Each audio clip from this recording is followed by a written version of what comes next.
আগামী 18 অক্টোবর থেকে মাঠে গড়াচ্ছে বাংলাদেশ বনাম ওয়েস্ট ইন্ডিজের মধ্যকার 3 ম্যাচের ওডিআই সিরিজ। এই দ্বিপাক্ষিক সিরিজকে সামনে রেখে শেষ মুহূর্তের প্রস্তুতি সারছে সফরকারী ক্যারিবিয়ান দল। সিরিজ শুরুর ঠিক আগে সংবাদ সম্মেলনে এসে স্বাগতিক বাংলাদেশকে মোটেও ছোট প্রতিপক্ষ মনে করছেন না বলে জানালেন ওয়েস্ট ইন্ডিজ দলের প্রধান কোচ এবং সাবেক ক্রিকেট তারকা ড্যারেন সামি। তিনি বলেন, বাংলাদেশ ঘরের মাঠে অনেক শক্তিশালী। ড্যারেন সামি স্পষ্ট করে জানিয়ে দিয়েছেন তিনি বাংলাদেশকে কোনোভাবেই হালকাভাবে দেখছেন না। টাইগারদের ঘরের মাঠে পারফরমেন্সের পরিসংখ্যান মাথায় রেখেই এই সতর্কবার্তা। পিচ এবং কন্ডিশন নিয়ে সাংবাদিকদের প্রশ্নের জবাবে ড্যারেন সামি জানান, তিনি উল্লেখ করেন, আমি আগেও বলেছি, আমি নিজে যতটা দেখেছি বাংলাদেশের মাটিতে চ্যালেঞ্জিং হবে, তবে সেই চ্যালেঞ্জের জন্য আমার দল অনেক বেশি প্রস্তুত, কারণ আমাদের বেশিরভাগ ব্যাটারি ভারতে খেলে বাংলাদেশে এসেছে।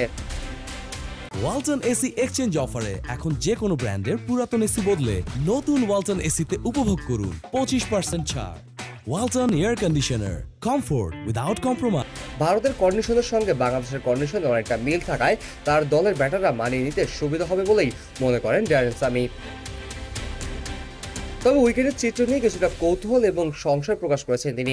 উইকেট কেমন হবে তা নিয়ে এখনও নিশ্চিত নন তিনি।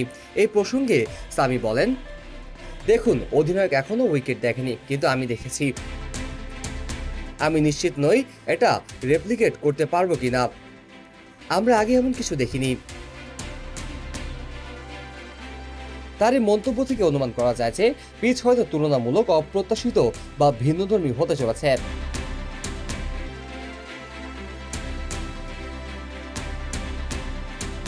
বাংলাদেশ দল ইতিমধ্যে আফগানিস্তানের বিপক্ষে 3-0-তে সিরিজ হেরে হোয়াইটে হয়েছে।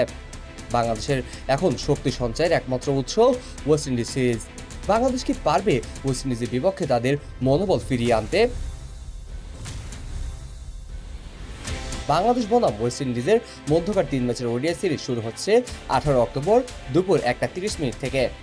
এখন দেখার বিষয় বাংলাদেশ কিভাবে ওয়েস্ট ইন্ডিজের বিপক্ষে ঘুরে দাঁড়ায়। Kazi Mohammad Arafat, on field.